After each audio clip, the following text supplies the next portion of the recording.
Nestled in the foothills of the Appalachian Mountains lies Jacksonville State University. Since 1934, students have informed their colleagues about hard news pertaining to JSU through a weekly newspaper. This newspaper has grown to supply other information such as national and world news, opinions and editorials, arts and entertainment, and a recap of Gamecock athletics. Though it has gone by a couple of different names in the past, today students know it as the Chanticleer. The names JSU's newspapers have gone by reflect the different periods of Jacksonville State. The school we know now was once known as Jacksonville State Teachers College in the early part of the 20th century. The students' first newspaper was titled the Toccola, a combination of the words teacher and college. The Teachers College was renamed in 1954 to Jacksonville State College, and the Toccola was renamed the Collegian that same year. In 1966, the college was upgraded to university status, and the Collegian was renamed the Chanticleer in 1967. The name Chanticleer is defined as a name given to a rooster, especially in fairy tales. It is also one of the characters in Geoffrey Chaucer's The Canterbury Tales. The name is fitting for Jacksonville State, as their athletic teams are nicknamed the Gamecocks. Today, the news gathering process is much like it was 82 years ago when the Toccola was first established.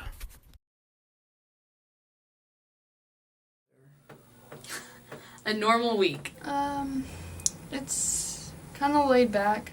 I don't really know what a normal week is because every time I think I've just about got it, I get thrown a curveball. But on a fairly average week, ideally what we do is Thursday and Friday we assign stories to our writers and our photographers.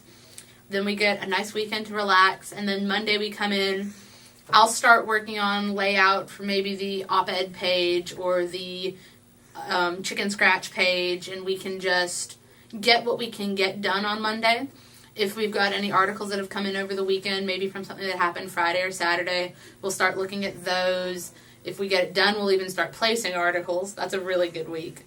But most of the things get done starting Tuesday. That's really crunch day when I'm here for a long time. Because then Wednesday, we've got just a couple of hours really to put the rest of the stories in, get the rest of the pictures, get the final weather update, the final crime report, and kind of proof everything, make sure it's good to go, and then we turn the paper in at 4 o'clock. We breathe Wednesday night, we deliver them Thursday, and we start over again. I kind of just throw them out there for them.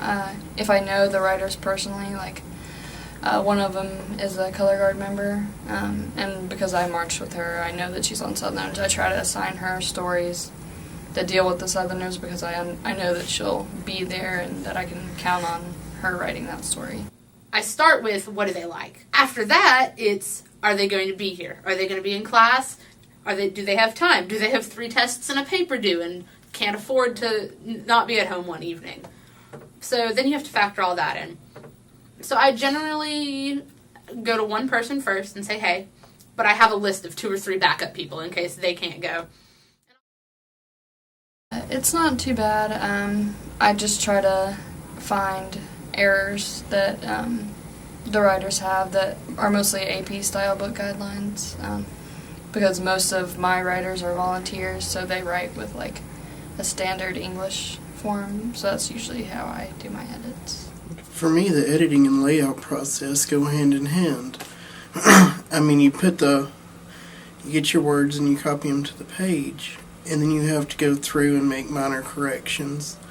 But then you also have to go through and make sure it fills the space you have. Once you get that done, it's gravy. Once the editing and layouts are finished, they are sent to a printing press at the Anniston Star.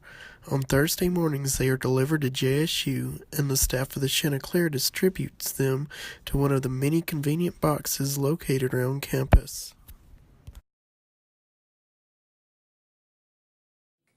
I really, really want to work on our website. That's my big thing right now. But I'd really like to see more video content being used. I'd really like to see more interaction with our visitors to the website. Maybe some polls, maybe open comment section, maybe just different things to make our website useful. 82 years from now. That's going to be fun. Wow. I really want to see the Chanticleer still here. In some way, shape, or form. I'm not going to sit here and be like, oh yeah, we're still going to be printing newspapers. Because I don't know. Would it be cool if we still were? Yeah. But in all reality, we've made so much progress in the last 82 years that if we do the same amount in the next 82, I don't honestly know where we'll be.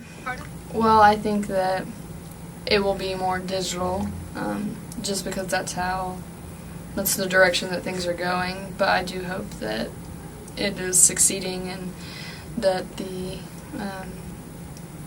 news on our campus is what's getting out there, and that the students, I do hope that the students read it more. Obviously, the distribution method of newspapers is the biggest problem right now. We have a way of sending out news electronically that's extremely inexpensive, extremely efficient, and extremely quick. So I think that most publications will be going toward electronic distribution, whether it's on the internet or whatever like that. And so I just don't know how many actual physical papers we'll be producing. I think in 82 years it'll be primarily digital. For fun, maybe they'll do like hey, let's break out the old printing press and have a throwback edition where we print it on paper. That would be kind of fun to see how like our great-grandchildren react to our technology today. I want to say so. That might just be me being hopeful. But I think that for as many people who just like to read it on their phone, like, there are always going to be people who prefer a hard copy. It's the same thing with books and stuff, so it's my hope anyway. Well, it's given me, like, the editor side of it, because I was only a writer beforehand.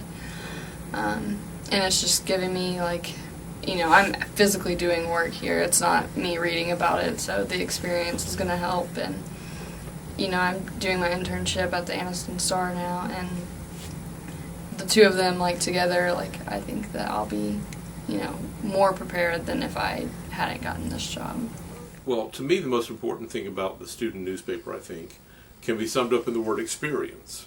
You all get a chance when you work for the Chanticleer to see what life is really like when you publish a newspaper and put something online. I mean, I can talk in class all day about what it's like to have an angry caller complain about a story, but until it happens to you, you don't really know what it's like. But not just the bad thing, but the good thing as well. I can talk about the satisfaction of running a front page piece that exposes some corruption or makes people think about a situation the way they haven't before. And until, again, you've sent out thousands of copies of a paper that has that in it, you can't really know what it's like to work for a news publication. So